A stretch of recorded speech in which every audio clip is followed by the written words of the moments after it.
video. Right. Now today's lecture will be basically about star clusters. Right? And if you remember up to the yesterday, what we have discussed is different evolutionary process of the stars, and most of the things that we have discussed is based on the HR diagram, right? And what we have discussed up to yesterday is how a star evolves. Like first we discussed about the different properties of the stars, and then we discussed about the HR diagram and its properties. And then yesterday we discussed how what kind of what's actually happening when the main sequence, when the star is in its main sequence in the HR diagram, right? It was basically burning hydrogen into helium, and then we discussed how a star finished burning hydrogen into helium in its core region, and how it get expanded and become a red giant, or basically a red giant star, right? So that's what we have discussed. And since we have discussed about the HR diagrams, I think this is a good point to introduce and discuss with you about star clusters, right? So there is a specific reason why we are talking about star clusters. That is because the star clusters are important to understand this evolutionary process of the stars, and also this is kind of an attached to the HR diagrams as well. And depending on the properties of HR star clusters, then we can discuss different evolutionary processes of the stars, right? And I think you may not know about what is a star cluster. The best example that I can give you is if you look at the night sky once again around January, February, March, in that region, you should see a set of stars called Seven Sisters, right? So this is kind of an popular, popular set of the stars that you can see up in the sky. And we used to tell these set of stars as Seven Sisters, right? In Sinhala, maybe you have heard this word called Haddinattaru, right? And this is actually a part of a star cluster. In astronomy, we introduce this star cluster as Pleiades star cluster, right? So if you have done a little bit of astronomy, you may have heard about that. And these star clusters are actually, that is one of the open star clusters. And it is not that only there are 7 stars that you have in that star cluster. What you actually see from the naked eye is those 7 stars, because these 7 stars are very bright up in the sky, right? So this is one of the popular star clusters that you can see up in the sky. And so having that in mind, let me introduce you what is a star cluster, right? Now, if you remember the formation of the stars, we have discussed that the stars usually form within the molecular cloud. So there are certain conditions that you have to satisfy, such as the Jeans criteria. So once these conditions are satisfied, you will have a new stars forming, right? Now, what actually happens is when you consider one of these molecular clouds, these clouds can form hundreds or thousands of stars at the same time, right? So as a result of that, most of the time what we will see is not a single star at a certain location. Instead of, we will see star clusters, right? Most often. And all of these stars in a cluster usually have formed roughly at the same time, right? So that's because they will, or all of them probably have formed from one single molecular cloud. And because of that, all the stars may have formed from one uh, at the same time. And because of that, all the stars will have the same age, right? However, there is one point that you have to remember. Even though those stars are in the same age, it is possible that they will have wide range of properties, including the mass, right? Because this is kind of a random process, and because of that, uh, it is true that all of these stars may have formed at the same time, and hence they will have the same age, but they could have different properties, right? Maybe some of them are low mass stars, some of them are high mass stars, and as you know, when there are mass differences, they will distribute at different locations on the HR diagram, especially on the main sequence, right? And based on that, the evolutionary process will be different, right? So, uh, having said that, you should now understand that even though all the stars in a star cluster form at the same time and they are at the same age, they may have different evolutionary processes. For example, these low mass stars will take longer time to enter into the main sequence and then exit from the main sequence and become red giants. And these high mass stars that has a similar age, they may have, they will be a right top left hand corner of the main sequence of the HR diagram. And at the same time, they will spend only lesser time on the HR diagram, right? So they will convert into these supergiant stars later. The time it takes for them to do this conversion will be less, right? So as like that, they are at the same age, but they will have different evolutionary processes and different stages in their life, right? And when we talk about star clusters in astronomy, basically we are talking about two types of star clusters, right? Number one, we call it as the open cluster. And the Pleiades or these seven sisters that you see on the sky, usually it's an open cluster, right? And there is another type which we call as globular clusters. So there are basically two types, open star clusters and globular clusters. Now let's look at what is the difference between these two types, right? Now, yes. Now the difference we can actually, there are significant differences between these two types, and most of these differences can be discussed using an HR diagram as well, right? And basically, to study the stellar evolutionary process, we will use star clusters, and astronomers learn about the ways in which stars evolve by using HR diagrams. So that's what we have done even up to the last year study, right? We used the HR diagram to discuss about different, evolutionary process and how they evolve in their lifetime, right? Now the problem is actually, you may have this question, how do you make these HR diagrams, right? How it is difficult to make HR diagrams for large number of isolated stars, because in order to plot an HR diagram, you should know several properties, right? For example, you need to know the distance to the stars to measure the absolute magnitude or the luminosity of a star, right? And then you have to find the temperature or the spectral class of a star. So you need to have this information to plot an HR diagram and understand the properties of the stars and their evolutionary processes, right?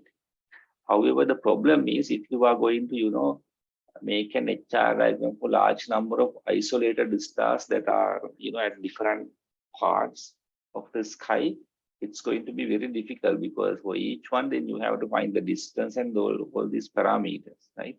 As you know, it is not an easy task to find the distances to these objects that are so far away, right? So that's what I have mentioned here. For luminosity, you have to measure the distance, which is difficult, right? Especially for large number of stars. Now, the advantage of clusters of stars. For example, if you take an open cluster, so they have roughly around in the same location, and they have formed from the same molecular cloud. And because of that, we can roughly estimate or assume that all of them are kind of at the same distance, right? So I hope you can understand. If it is a one star cluster, we can assume that all of them are at the same distance. So that means you don't need to measure the distances for each and every star, right? Now this is why HR diagrams are, star clusters are very useful when we discuss about evolutionary process of a star, because the stars that belong to a certain cluster, you can easily make an HR diagram using those stars, because you don't have to measure the distances separately, right? So they are roughly at the same distance. Now, if we look at the open clusters, so I remember I told you there are two types of star clusters. If you look at the open clusters, they typically contain tens or hundreds of stars. So there are, one cluster can have up to hundreds of stars, right? And in terms of the size, they are typically about 10 light years in diameter. So the size of the star cluster may be around 10 light years. And the stars are loosely grouped, so they are not very tightly bound from each other. So they are very loosely grouped. And most open clusters contain all type of main sequence stars. Now, this is the important point about the open clusters. When you take an open cluster, usually one open cluster will have all types of main sequence stars, including O and B type stars.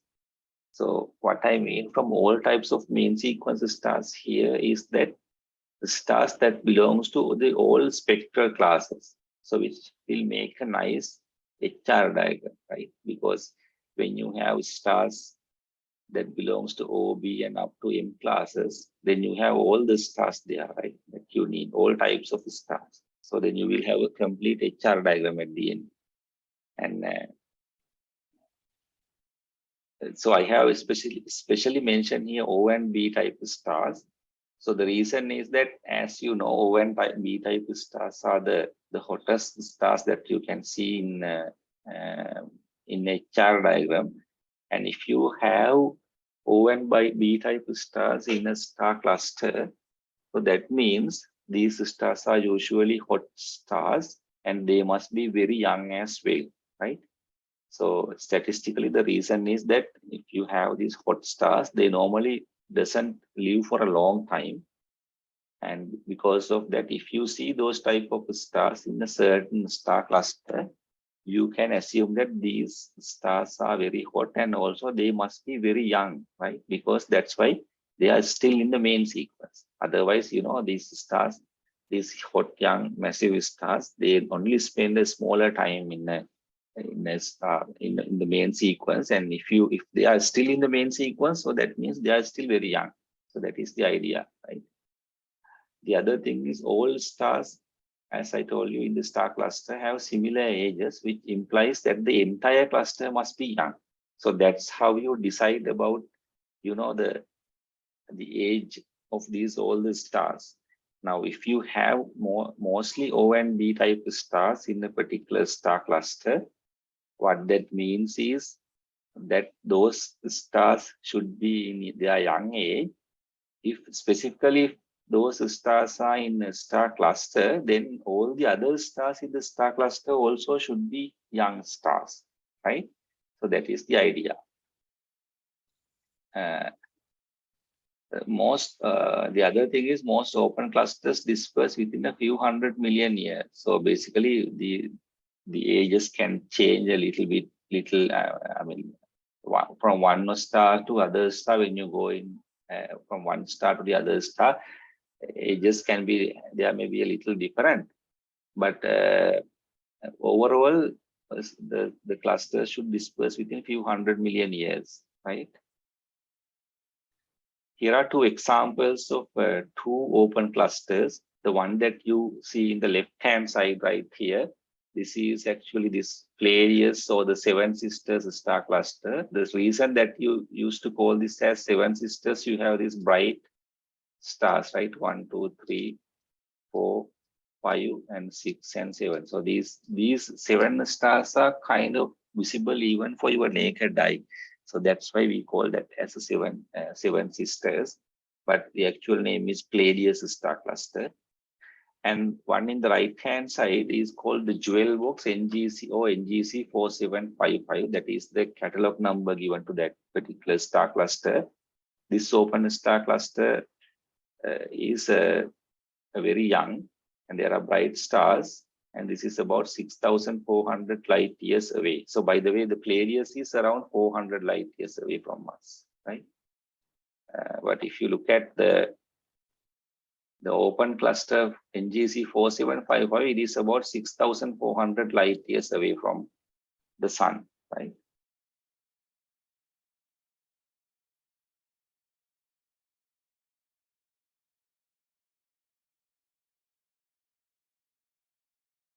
Right. Now this is an HR diagram plotted for the Pleiades star cluster, right? So this is specifically plotted for the Pleiades star cluster. So you can see that almost all the stars are kind of on the main sequence, right? Sorry. Right, you can see here, right? Almost all the stars are kind of on the main sequence. And now this is another way of identifying, the open star cluster. So if you have a star cluster or any kind of, a bunch of stars in a certain region of the sky, and if you try to plot their surface temperature and the luminosity in the y-axis, and if you get a shape like this, you can derive or decide that this particular set of stars should belongs to a same cluster if they are at the same distance, and at the same time that should be an open cluster, right? So that is why you have almost all the stars on the main sequence. So that means, as you should understand that means that all the stars are very young still, right? So that should be an open cluster, right? Now here is another young cluster called NGC 2264, which is located about 2,600 light years away from us, and this is a region of newly formed stars known as the Christmas tree cluster, right? So that is how you call it. And the relevant HR diagram for that cluster is also given here, right?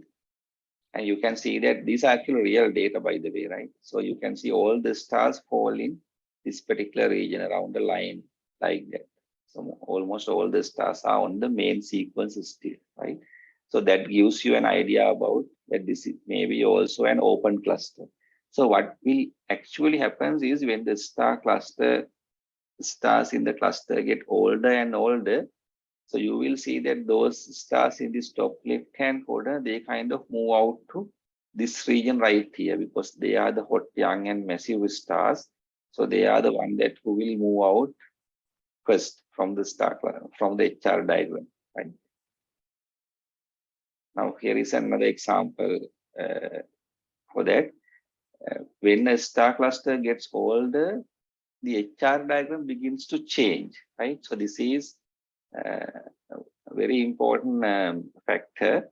The most massive stars use up the hydrogen in their cores and evolve off the main sequence to become red giants and supergiants. Right? Now you can see that, right? Most of the massive stars, they use up the hydrogen in their cores and evolve off the main sequence to become red giants and supergiants, right? So basically, when the stars get older and older, they will move out from the main sequence like that to this region, right? So that the movement will start from the top left-hand corner because they are the ones who end up quickly their hydrogen in the core and then move out as red giants, right?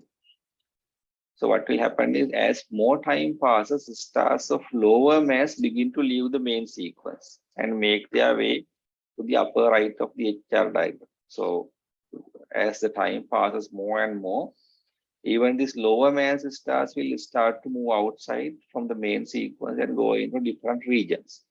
Now, you can now understand that this is a good like a research method to understand the age of stars, right? Whether these stars are get older or not, right?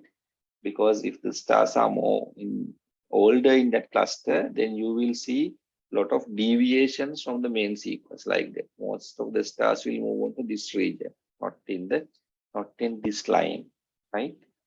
The more older the cluster gets, there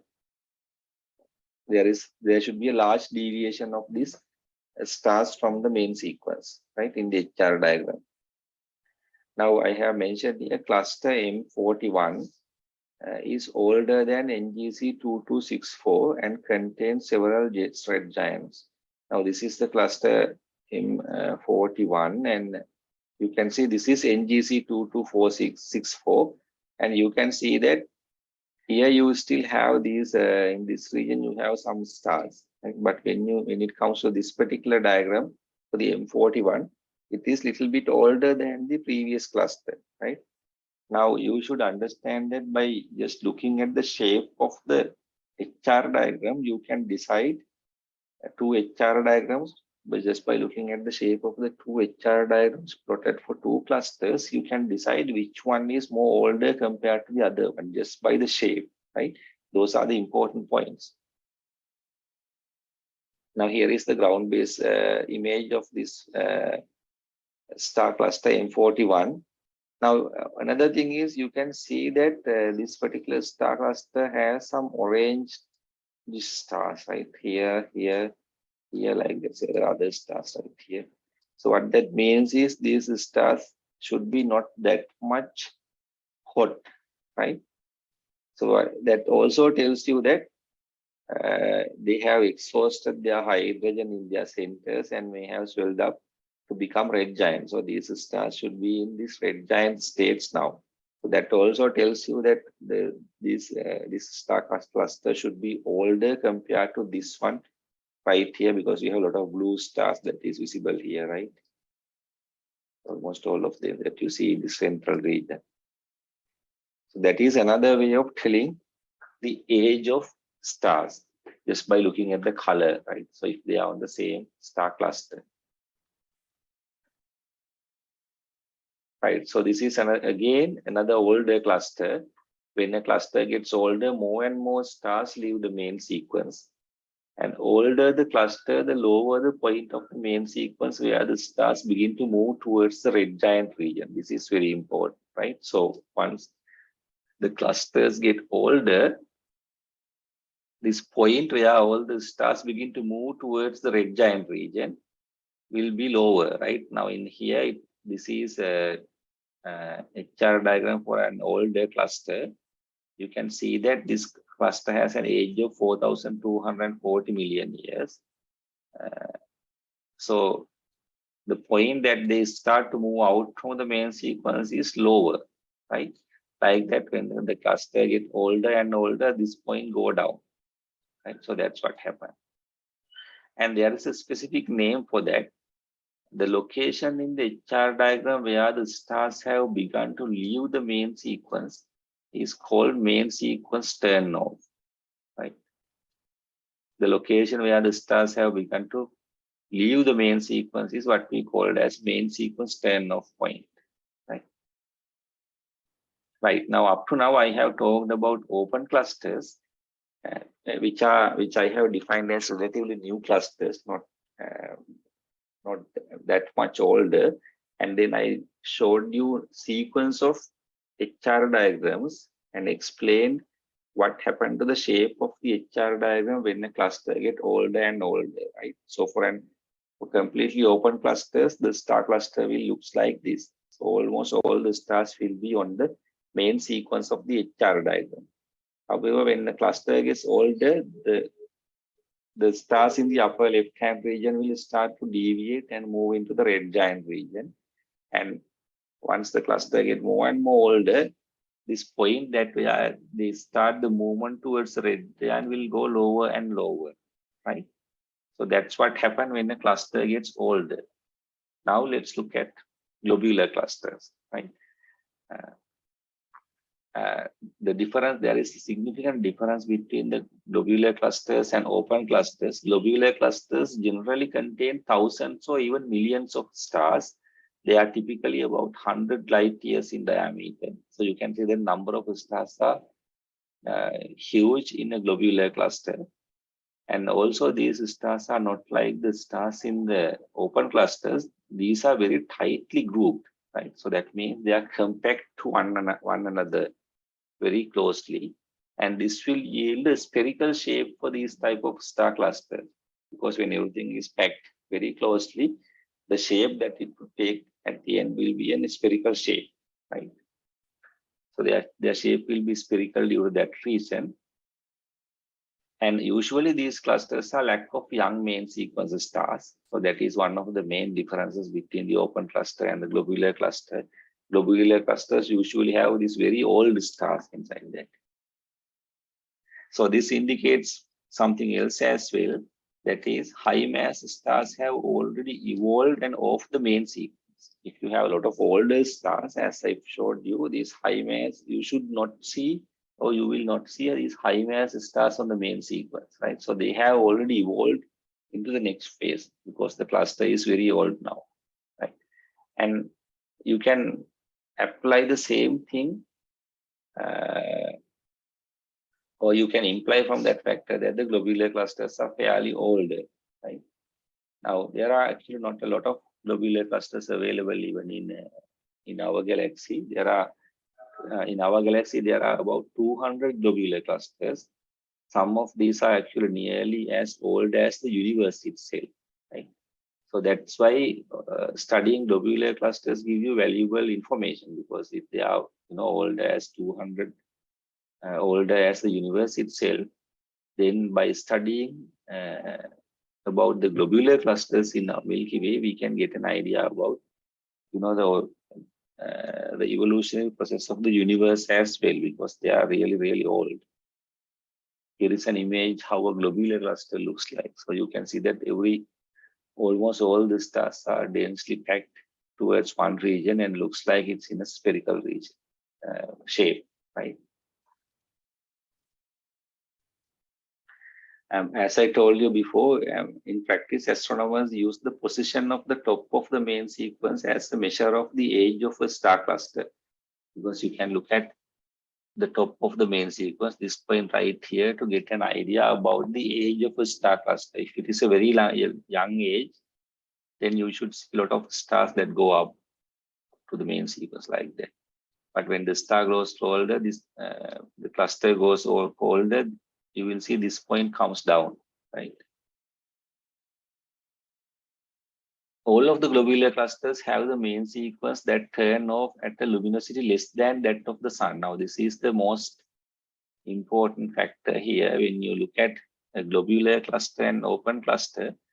For globular clusters, you will see that main sequence turn off point with the luminosity less than that of the sun, right? So you will, if you remember, the luminosity is somewhere around here, the 1 solar mass.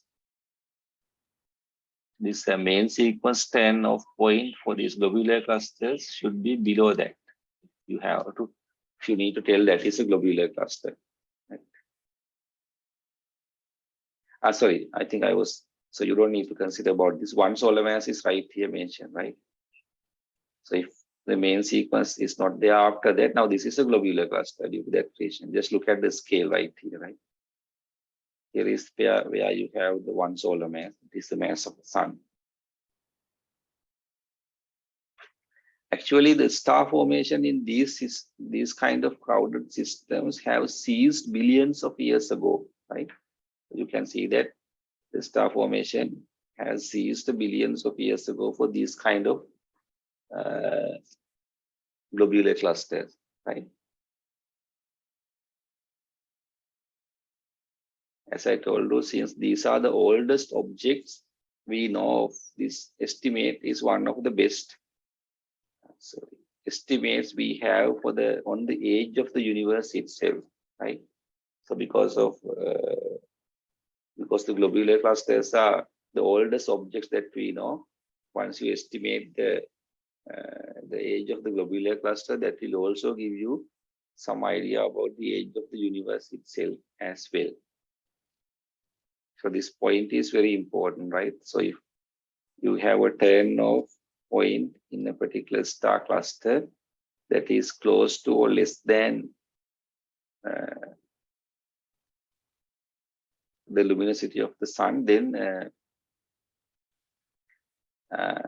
you can decide that that particular star cluster should be a globular cluster and should be a very old one, right?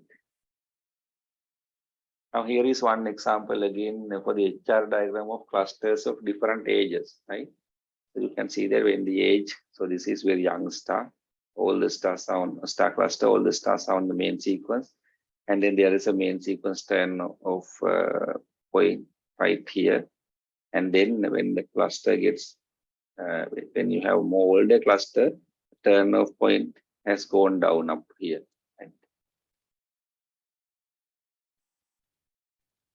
Right. So I hope you can, what I wanted to summarize here is the difference between the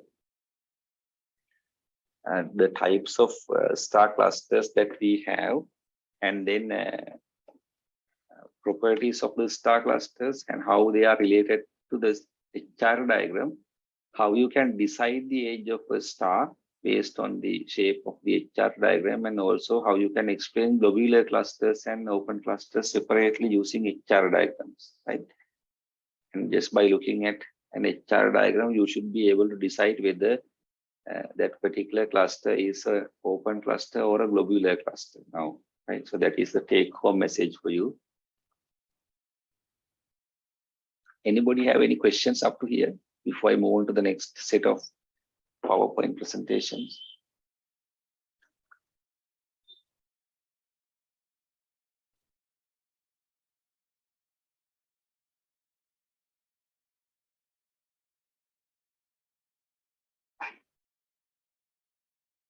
No questions?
Right. So if you do not have questions, so the next section that we have to discuss is about the next evolutionary process, that is about what will happen to stars after they are in this red giant phase that we have discussed yesterday. Let me share the presentation here for you. And some extra information for you, for your exams. So I can give you some more information. You will have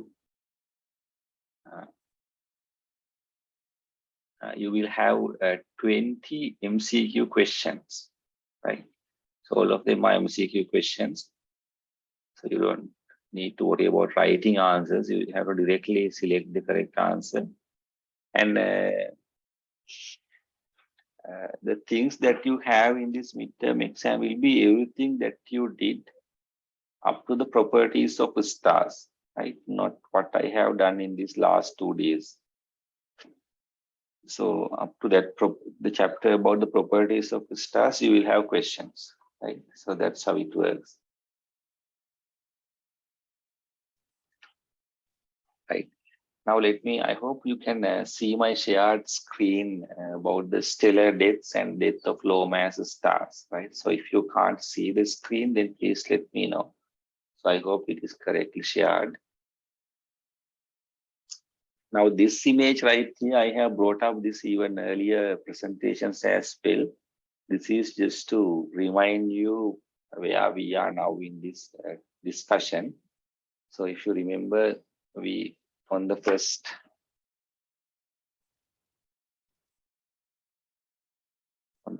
day, actually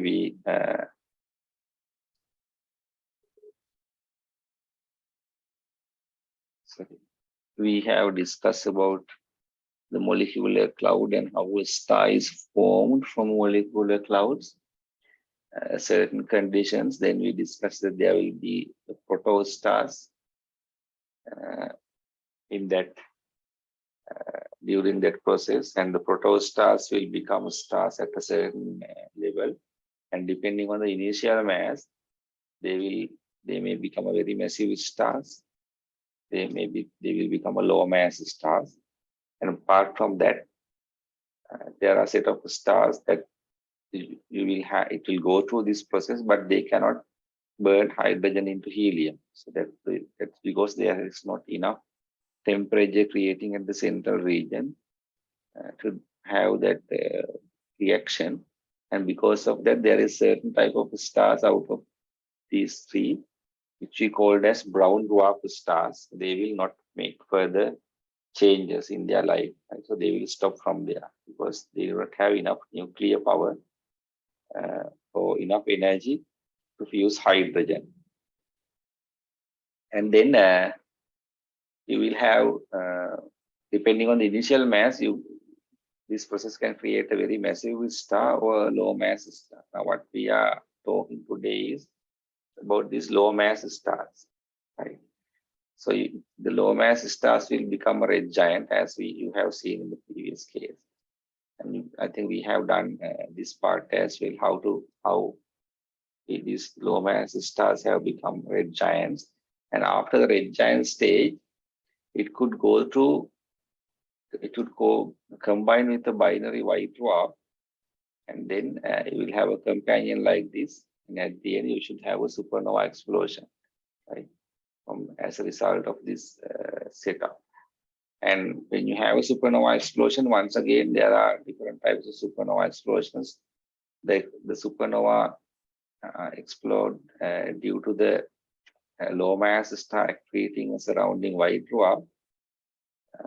We call that type of supernovas as type 1A supernova. So that's what we are seeing here.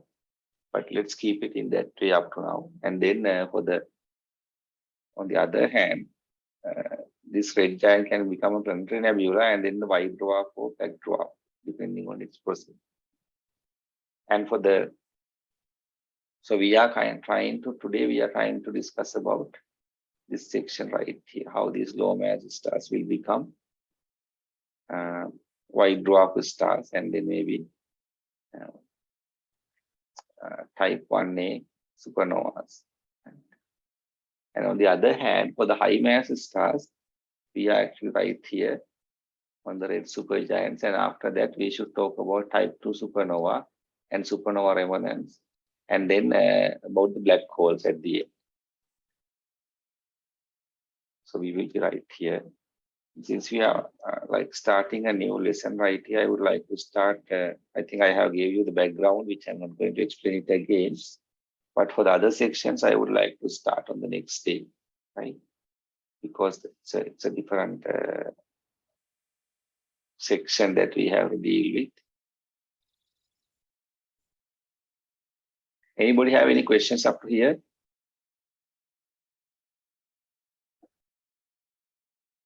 So if not, let me stop from this section. And as you can understand now, I will be talking about death of low mass stars on the next day. Right? I will inform the next day of lectures soon. Anybody have any questions up to here that we have learned? Any questions? I will give you 1 or 2 minutes if you have anything to ask, right? Or it's up to you. You can even type in the chat window if you like. Do not like to talk with me.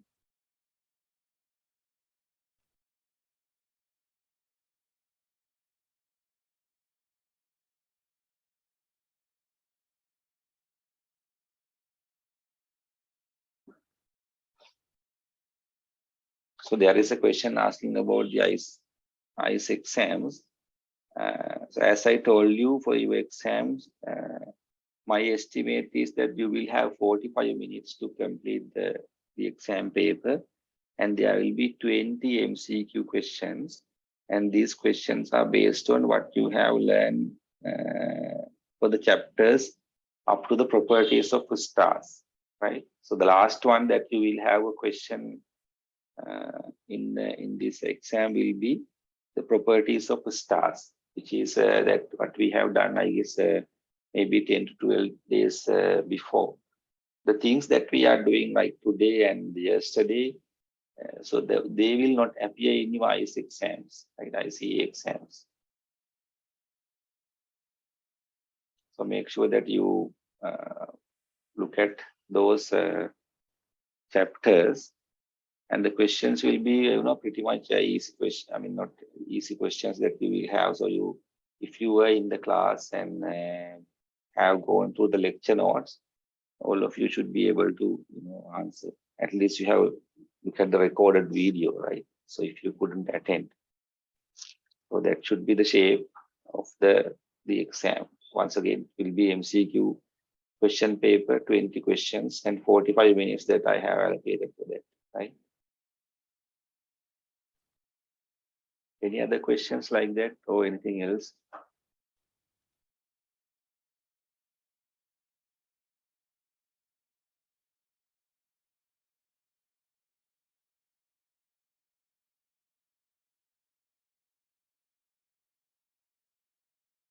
Right. So if not, let me stop the class for 2 days.